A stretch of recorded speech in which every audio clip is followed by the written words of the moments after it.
So, what if I told you that the absolute worst thing you can possibly do before, say, stepping onto a stage or leading a really critical meeting or teaching a class Yeah, let me guess. is to practice completely alone in your room? Yeah, which is exactly what everyone does. Right. I mean, we live in this culture that absolutely glorifies the solo grind. We love that movie montage of the isolated genius. They're locked in their office, reading every book, listening to every podcast, obsessively memorizing their talking points in front of a mirror until they are just flawless. Right, the whole fake it till you make it routine. Exactly. And then bam, the doors open, they step out and they just completely blow everyone away. And it's a great movie scene. But when we actually look at how true, unshakable instructional confidence is built like, how truly great communicators and leaders are actually forged, that isolation isn't just ineffective, it's actually dangerous. It really is. So, welcome to today's deep dive. Our mission for this session is to completely shatter that modern myth of the self-made teacher. We are looking at a really profound paradigm shift from our source material today. It's this reality that true mastery, specifically in how Christian teachers and leaders are formed, is forged in the quiet and sometimes deeply uncomfortable crucible of supervised practice. Yeah, and it completely upends how most of us operate today Yeah. because we just assume that, if we just gather enough data, if we just acquire enough theological frameworks or leadership hacks, we are automatically ready to lead. Right, like downloading a software update to your brain. Exactly.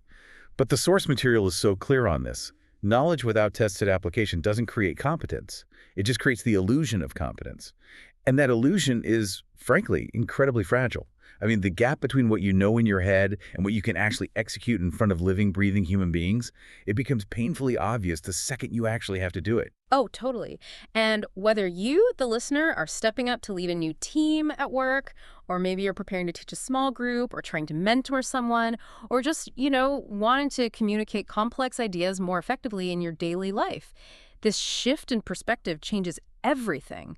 It totally redefines how you view feedback, how you process your own inevitable mistakes, and why you desperately need mentorship. So here's where it gets really interesting. Let's start by diagnosing the exact problem with this whole solo endeavor model. Yeah, let's break it down. We prepare in isolation, we deliver in public, and we basically just hope for the best. Why is that specific sequence so, detrimental to our development? Because, simply put, without observation and feedback, your blind spots remain entirely hidden from you. When you practice alone, you are literally the only judge of your own effectiveness. And we are terrible judges of ourselves. Oh, the worst. If you have an ineffective habit, maybe you speak way too quickly when you get nervous, or your logic just sort of jumps from point A to point D and totally skips B and C, you won't catch it. What happens neurologically is that you are essentially carving a rut in a dirt road. Every single time you practice that bad habit in isolation, that rut gets deeper and deeper. Eventually, it becomes almost impossible to steer your tires out of it. Your delivery basically solidifies around your flaws. Wow. So when you finally step into the public arena, your confidence isn't actually rooted in reality at all. It's rooted in the false assumption that your isolated rehearsal was perfect. Yes, exactly. And that means your confidence can be shattered by like a single confused look from someone in the front row. Totally. You haven't built resilience, you've built a house of cards. When a question comes out of left field or, the energy in the room shifts unexpectedly, the isolated teacher just panics. They have absolutely no muscle memory for adjusting on the fly because they've never had a mentor simulate those variables for them. Because they've never had someone interrupt them. Right. They've never had a mentor stop them mid-practice and say, wait, I don't understand that point. Clarify it right now. Okay, I want to push back on this, though, because we constantly see exceptions to this rule. I mean, we see people who just possess overwhelming natural charisma. They just have it, you know? Sure. The natural? Yeah, they can walk up to a microphone with zero formal supervision, zero mentorship, and completely captivate a room. If someone has that natural magnetic gifting, putting them under strict supervision almost feels like, I don't know, forcing a naturally gifted athlete to sit on the bench and just read a rule book. Like, why shouldn't we just let natural charisma lead the way? And that is the exact tension we really need to resolve here. Because as a culture, we constantly confuse charisma with credibility. And they are not the same thing. Not at all. Charisma is just the initial spark. It is magnetic, yes, it draws a crowd, and it can definitely simulate early success. But charisma absolutely cannot sustain trust over the long haul.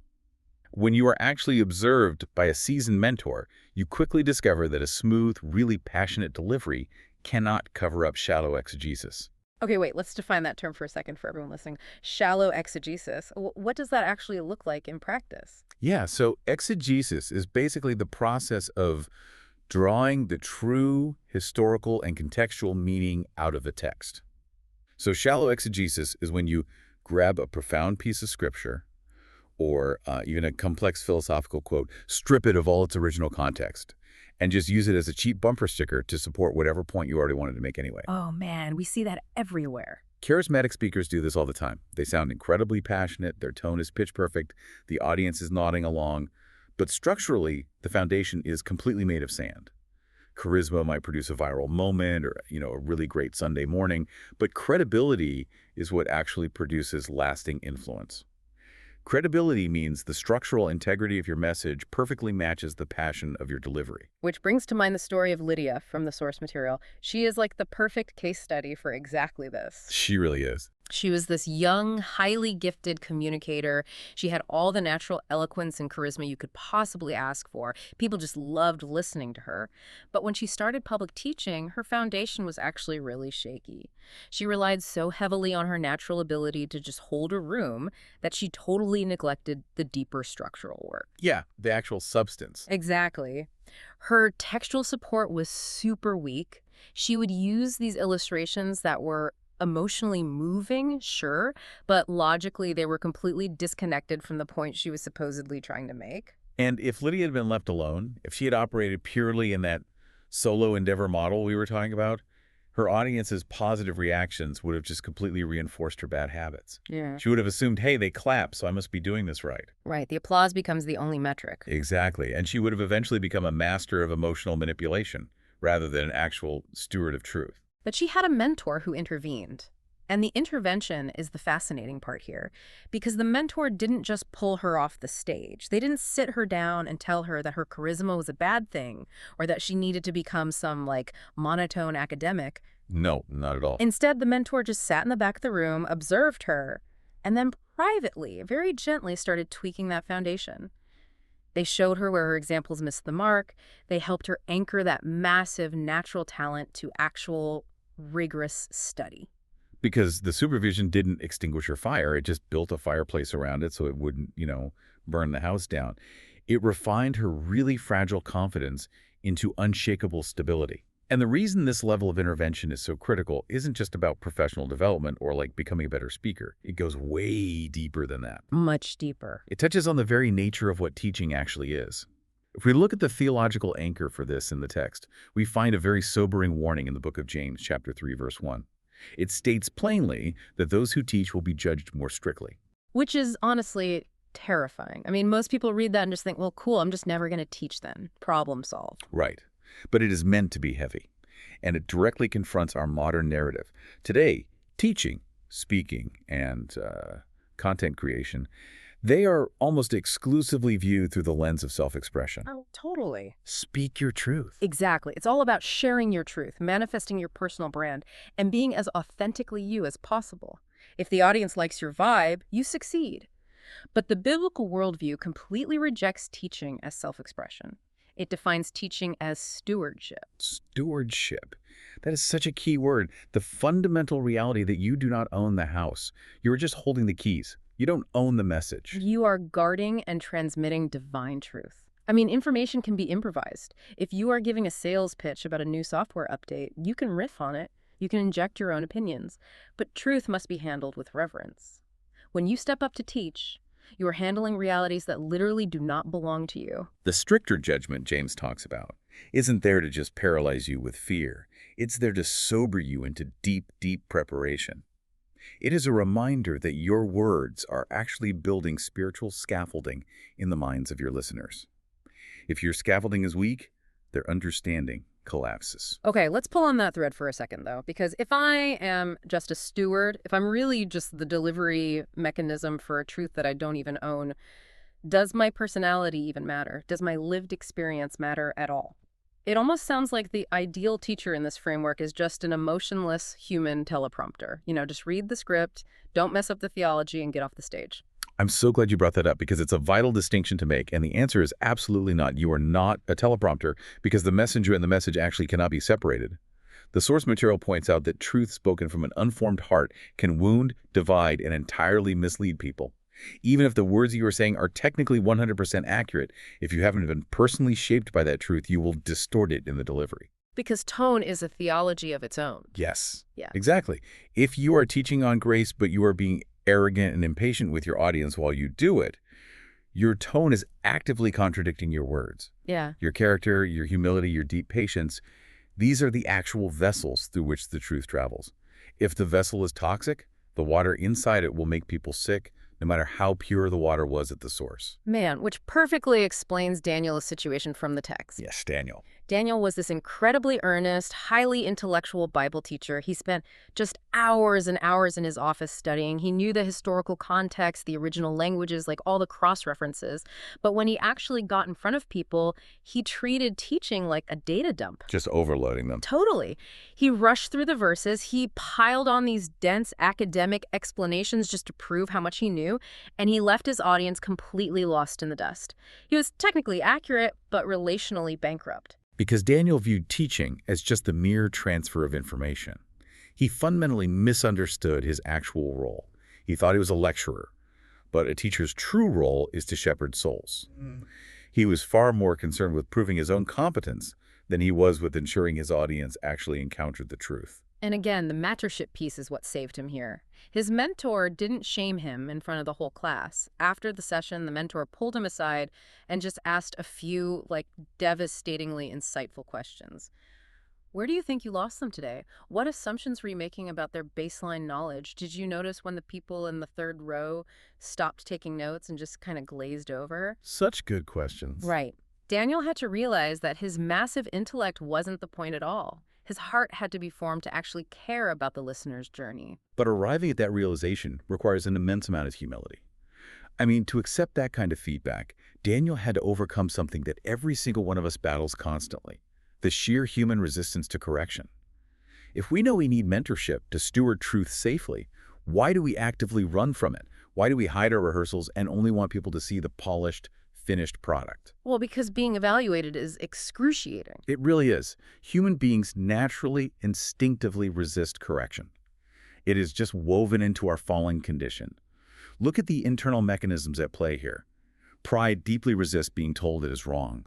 Fear resists the exposure of our inadequacies. Insecurity violently resists observation. And ambition resists the slow pace of waiting for approval.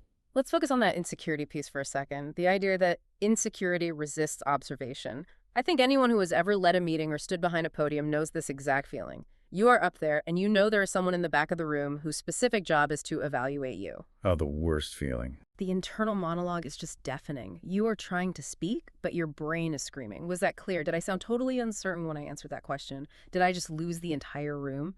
Am I an absolute fraud? It is an incredibly vulnerable place to be. It is the ultimate vulnerability. Yeah. And that intense discomfort, that internal screaming you're talking about, is what the text calls the furnace of formation. God does not merely want to train your hands. He doesn't just want to give you better public speaking skills or better slide decks. He wants to form your soul. This is the actual mechanism of sanctification. Sanctification meaning the actual rewiring of our character to look more like Christ. Yes, the painful process of burning away all the things that destroy us. God uses the white-hot discomfort of being observed and corrected to expose our hidden pride. He uses it to reveal our deep impatience and to basically burn away our toxic addiction to human approval.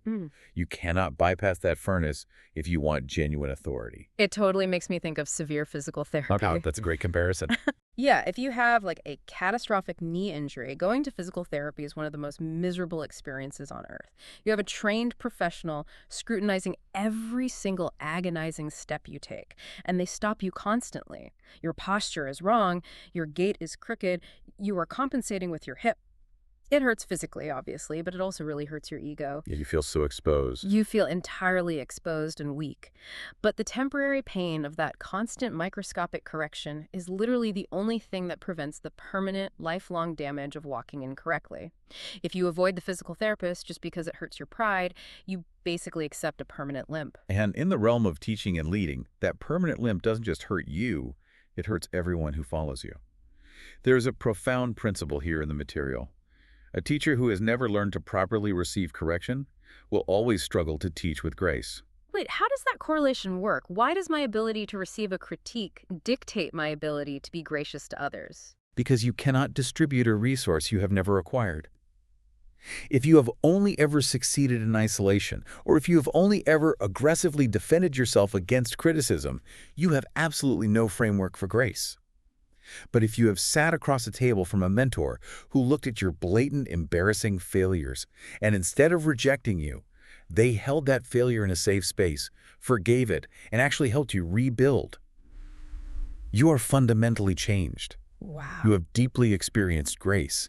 So when a student of yours inevitably fails or a team member messes up a major project, your instinct isn't to crush them. Your instinct is to do for them exactly what was done for you. Without experiencing that supervised grace, you end up with a terrifying combination: confidence without reverence and authority without submission. Authority without submission. We see the fallout of that exact combination on the news every single day, don't we? Everywhere. Leaders who answer to absolutely no one, who have immense power but zero accountability, and who eventually leave a massive wake of destruction. Exactly. Contrast that with Eli's story from the text. Eli was this young teacher, highly ambitious, but his early sermons were described as wavering. They lacked a true center.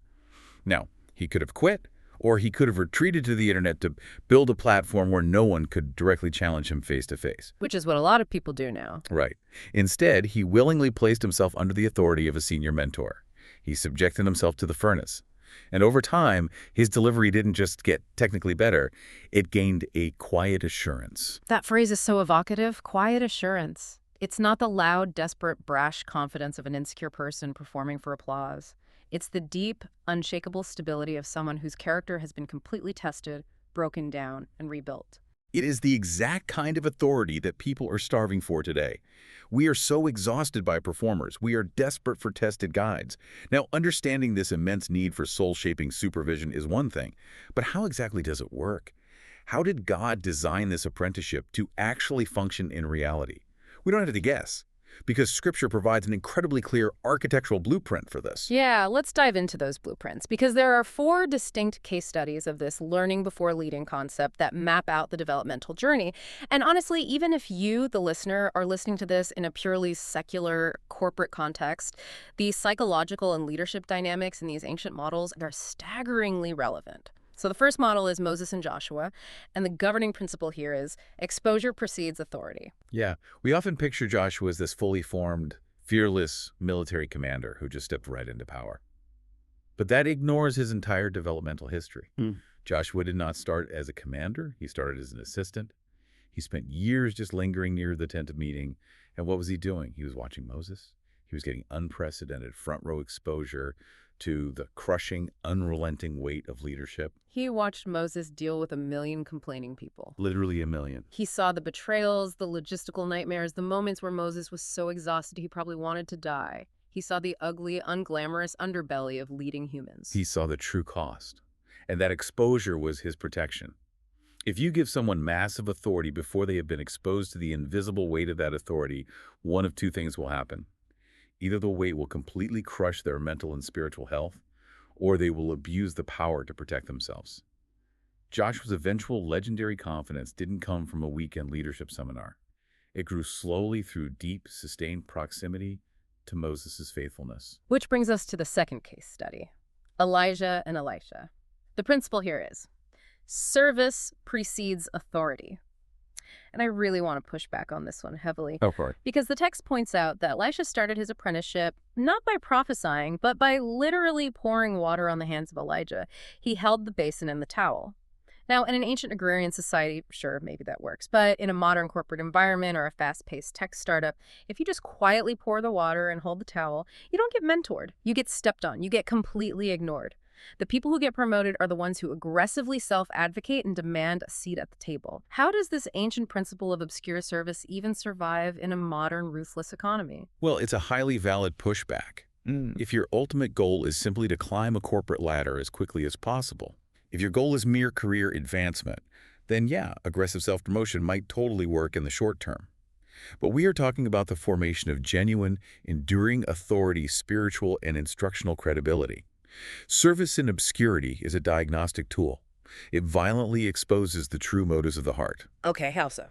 If you ask a young, ambitious leader to do something mundane like organizing the chairs before the big event or crunching the data for someone else's presentation, their reaction tells you absolutely everything about their soul. Do they want the work of the kingdom, or do they just want the recognition of the stage? By pouring water on Elijah's hands for years, Elisha wasn't just doing chores. He was absorbing the spirit of the prophet. He was learning how Elijah prayed when no one was watching. He learned how Elijah handled devastating opposition. He learned the private lifestyle that sustained those massive public miracles. You cannot learn that from a syllabus. You can only learn it through proximal service. We want the mantle of power, but we refuse the pal of service. We want to skip the obscurity entirely. But the obscurity is the classroom. Okay, the third case study is Jesus and the disciples. And the principle here is absolutely paradigm shifting for anyone who manages people: supervised failure. Jesus is the ultimate master teacher, and his pedagogical method is just brilliant. He did not simply gather the disciples on a hillside and deliver a 3-year theological lecture series. He didn't just say, memorize these doctrines and you'll be fine. He utilized a highly active clinical residency model. The rhythm was constant: instruction, practice, feedback, correction, and then repeated practice. He literally sent them out to do the work, fully knowing they were totally inexperienced and were absolutely going to fail. He sent them out in pairs, establishing an immediate system of mutual accountability. And when they failed, like that highly public, super embarrassing moment when they could not cast out a demon, he did not abandon them, and he didn't mock them. He stepped in, handled the immediate crisis, and then pulled them away privately. He debriefed the failure. He diagnosed exactly where their faith and understanding had broken down. The psychological safety of that is just incredible. I mean, unsupervised failure creates trauma, it destroys your confidence, it makes you hyper-defensive, it makes you terrified to ever take a risk again. But supervised failure, where a mentor is standing right there to catch you, debrief you, and help you understand why you failed, that actually builds indestructible confidence. Because the fear of the unknown is gone. You know that even if you completely mess up, your mentor is not going to let you drown. Yeah. That is how you build bold leaders. And that flows directly into the fourth case study, Paul and Timothy. The principle of generational multiplication. This is encapsulated in 2 Timothy 2.2. It's the idea of continuity. Right, Paul mentors Timothy, but the instruction isn't just for Timothy to be a great solo leader. Paul tells him to take everything he has learned and entrust it to faithful men and women who will then possess the capacity to teach others also. That is a 4-generation chain explicitly laid out in one sentence. Paul to Timothy to faithful people to others. It totally shifts the goal from I need to be the best leader to I need to build a system that constantly replicates healthy leaders. And the dynamic between Paul and Timothy is fascinating because Timothy was notoriously timid. He had a weak stomach, he was young, he was anxious. Paul didn't just give him generic advice. Paul provided this masterful balance of extreme, fierce encouragement. God has not given us a spirit of fear, combined with highly specific, strict accountability. Because mentorship is not a one-size-fits-all formula. A true mentor knows precisely what the mentee needs on any given Tuesday.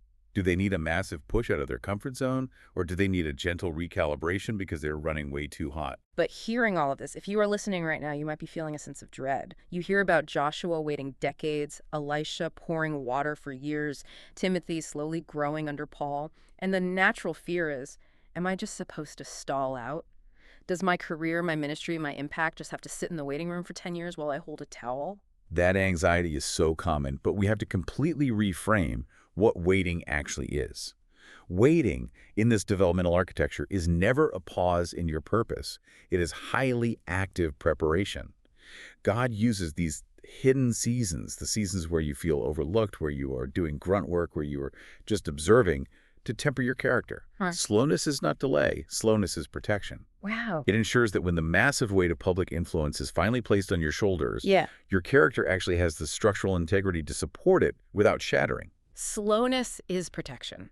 That is a completely countercultural reality. Now, if we accept this, if we commit to seeking out this slow, supervised mentorship, or maybe we are stepping up to mentor someone else, we have to clearly define what healthy supervision actually looks like in practice. Because let's be honest, many of us have experienced mentorship that was actually just a toxic, micromanaging nightmare that left us way more insecure than when we started. Oh, absolutely. And that brings us to the crucial mechanics of kingdom mentorship. There is a razor-sharp dividing line between two paradigms that often masquerade as the exact same thing: covering versus control. If you get this wrong, you destroy the people you are trying to build. Okay, let's dissect the dark side first. What are the exact mechanics of a controlling leader?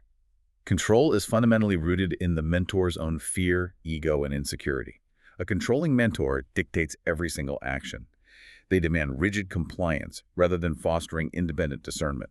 The implicit message is always, do this exactly the way I would do it, or you are in rebellion. It plays out in the office as the boss who demands to be CC'd on every single email, who heavily edits every slide of your presentation just to put their fingerprint on it, and who actively punishes you if you solve a problem using a different method than theirs. Exactly. And the psychological result on the mentee is devastating. It fosters an environment of intense anxiety and absolute dependence. The mentee stops thinking critically because it's just safer to ask the mentor what to do. They become paralyzed by the fear of making a mistake. Control keeps the mentee artificially weak so the mentor can feel perpetually necessary. I picture it like being locked inside a windowless vault. Sure, the controlling mentor says, look, I'm keeping you perfectly safe from the storm outside, and technically you aren't getting rained on. But you can't breathe, you can't grow, and you have zero freedom to move. You are trapped. So if that is control, what does true covering actually look like? Covering is an entirely different ecosystem. Covering provides profound protection, but it insists on autonomy. It creates a relational buffer, a highly secure environment where the mentee is actually free to wrestle with complex challenges, test their own theories, and inevitably make mistakes without the fear of being destroyed. The mentor provides wisdom, establishes healthy boundaries, and offers perspective, but they actively force the mentee to exercise their own discernment muscles. So to flip the analogy, covering is like a massive, sturdy umbrella. The mentor is holding it over you. It keeps the acid rain of devastating, career-ending failure off your head. But you are still outside. You are walking on your own 2 feet. You are learning how to navigate the muddy puddles. You are feeling the wind. You are experiencing the reality of the environment, but you are protected from destruction. That is a perfect visualization. And we see this dynamic play out beautifully in the story of Anna from the text. Anna was a young leader who was operating under the covering of a very healthy, seasoned mentor. This mentor gave Anna the authority to lead a small but pretty complex Bible study group. And inevitably, a severe conflict erupted in the group 2 members, arguing intensely over a theological point, tensions running high. Which is like every young leader's worst nightmare. Oh, it is. Now, a controlling mentor would have immediately rushed into the room, grabbed the microphone, shut down the argument, and fixed the theological issue themselves, making sure everyone knew they were the ultimate authority. But Anna's mentor didn't do that. The mentor stayed quietly in the background, allowing Anna to feel the intense friction of the moment. Afterward, in private, the mentor gently guided Anna. They asked, "How did you feel when the argument started? What scriptures could you use next week to guide them back to unity?" The mentor didn't solve the puzzle for her. They handed her the pieces and taught her how to put them together. Exactly. And because of that covering, Anna's confidence skyrocketed. She learned that she could actually survive conflict. But contrast that with her colleague, who was stuck under a controlling leader. That leader required the colleague to pre-approve every single lesson plan, script out every question, and run every minor decision up the flagpole. The result: the colleague was entirely stunted. They were terrified of their own shadow, constantly second-guessing themselves, completely incapable of adapting in real time. Covering created a bold, highly capable leader. Control created a fearful dependent. And what it really comes down to is the heart posture of the mentor. It takes an incredible amount of humility to watch someone struggle to figure something out, knowing you could fix it in 5 seconds flat, but choosing to stay quiet so they can grow. That points to the ultimate theological paradigm of leadership: authority with humility. In the kingdom of God, these two are inseparable. Jesus possessed ultimate cosmic authority. He literally held the universe together. Yet he took off his outer garments, wrapped a towel around his waist, and washed the filthy feet of his disciples. The ultimate subversion of power. Precisely.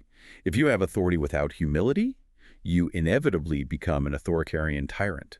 You just crush people under your ego. But conversely, if you have humility without authority, you are just an ineffective passive bystander. You lack the courage to actually correct and protect your people. You must possess the authority to definitively guide, combined with the profound humility to serve. Okay, we have covered massive ground here. We've dismantled the illusion of the solo endeavor. We've established the theology of stewardship over self-expression. We've stared into the really uncomfortable reality of why our egos hate feedback. We've walked through the ancient blueprints of exposure, service, supervised failure, and generational multiplication.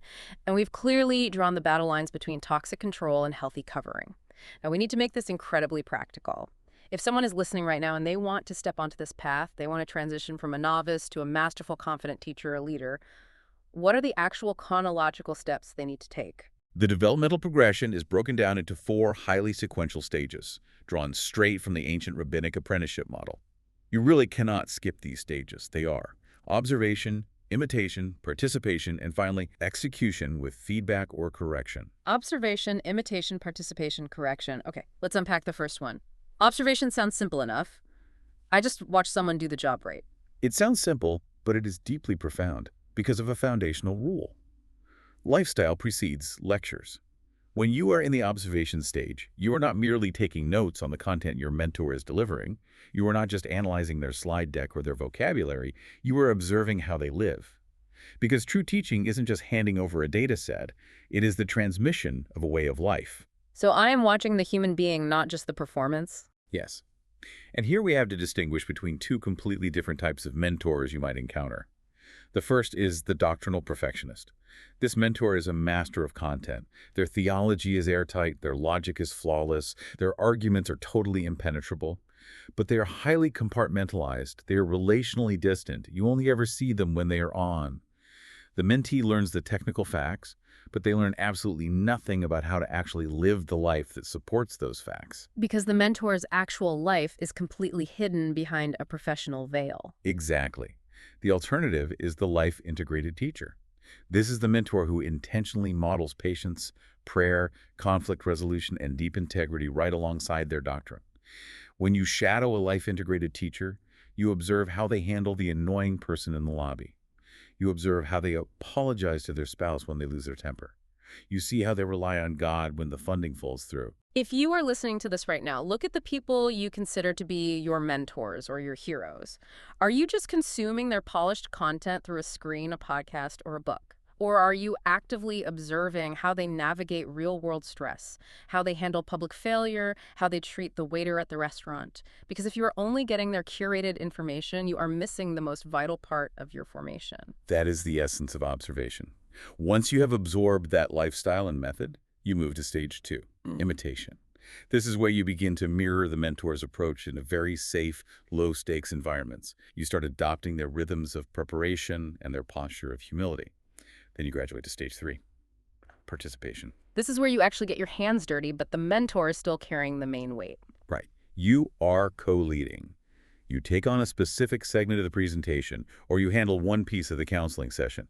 You are participating under their direct covering. And finally, stage 4, execution with feedback. You step fully into the role of the teacher or the leader. You carry the weight.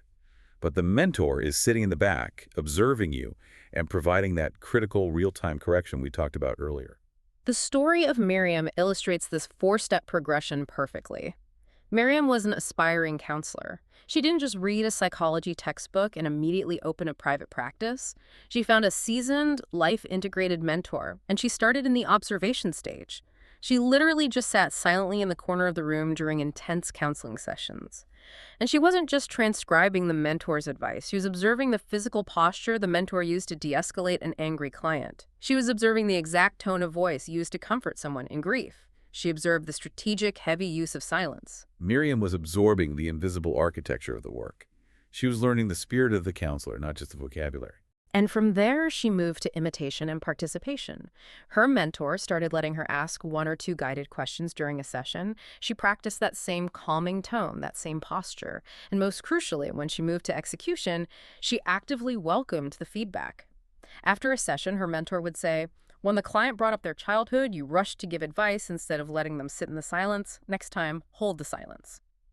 Miriam didn't get defensive. She accepted the correction. She stayed in the furnace until she developed her own quiet, tested, indestructible confidence.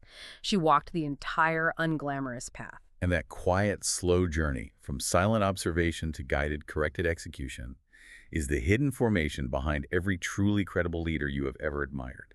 It's not flashy, it does not make for a great viral montage, but it is undeniably deeply effective. Which brings us to the culmination of this incredible deep dive. We started by looking at a broken model, the fragile illusion of the isolated, self-made master who relies on raw talent and a mountain of untested information. But what we have discovered is a complete redefinition of what confidence actually is.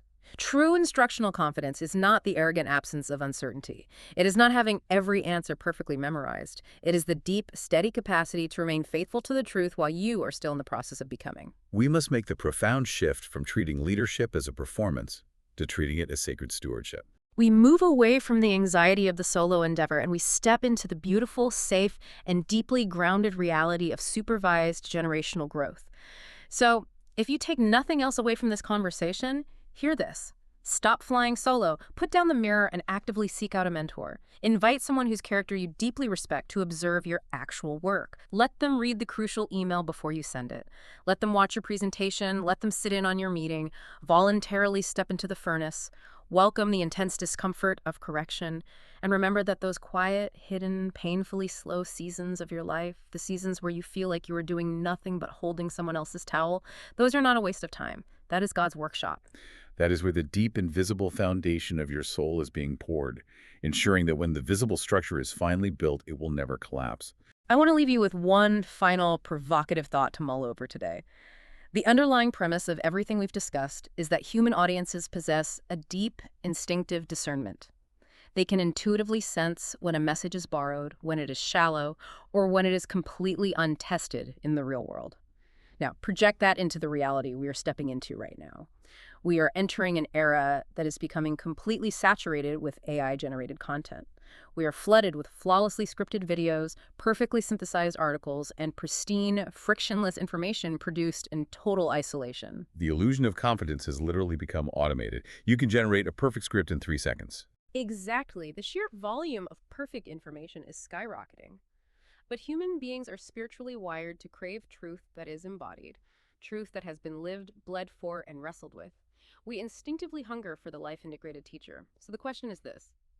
As the world becomes infinitely more artificial and flawlessly produced, will the future of true, lasting influence belong almost exclusively to those who bear the visible, authentic scars of messy, supervised relational formation? Will your willingness to be corrected in private, to be broken down and rebuilt by a mentor, be the exact thing that makes your voice undeniably authentic in public? When everyone else sounds like a perfect machine, will the fact that your confidence was forged in the muddy, painful waters of human mentorship be the exact reason people finally trust you?